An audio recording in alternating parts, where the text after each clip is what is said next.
Hi, Chris Felix here, Production Machining Editor-in-Chief.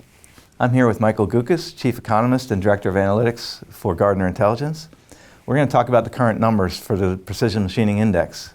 After the longest expansion in recorded history from November 2016 to June 2019, we've seen 3 consecutive months of contracting business conditions, with October's reading at 46.1. This month's reading is actually higher than last month's. Why do you call it a contractionary reading?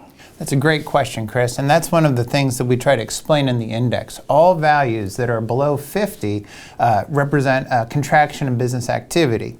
Now, when we have a month like September, which was below the October reading, what it means is that business activity was contracting faster than it was in October. And so when the numbers are on an increasing trend, but still below 50, what it tells us is that conditions are still slowing, but not as quickly as they were in prior months. So I know the index is an average of 6 components. Tell me about what's happening with those 6 components. Yeah, that's a great question. So we have 6 components. The ones that are leading the index right now include production and especially supplier deliveries. Supplier deliveries has been really strong for the last 18 months. It's been one of the leading components of the index.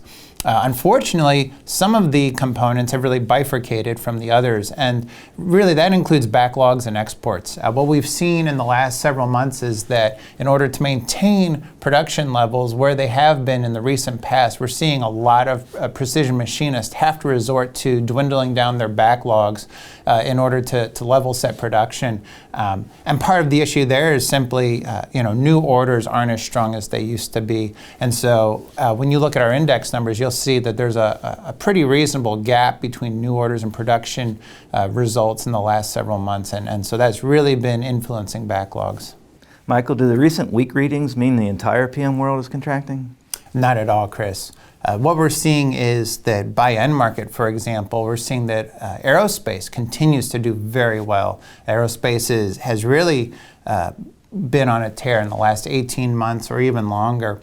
But we are seeing some weakness in other important industries, and automotive, unfortunately, is one of those where we've seen a strong contraction in automotive activity amongst precision machinists in the last, 9 months.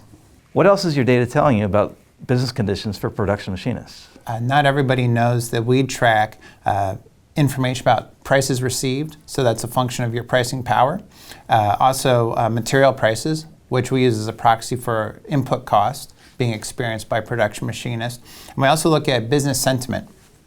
And one of the things that we have found through talking to different production machinists over time is that they're very interested in pricing power, the ability to push through higher prices.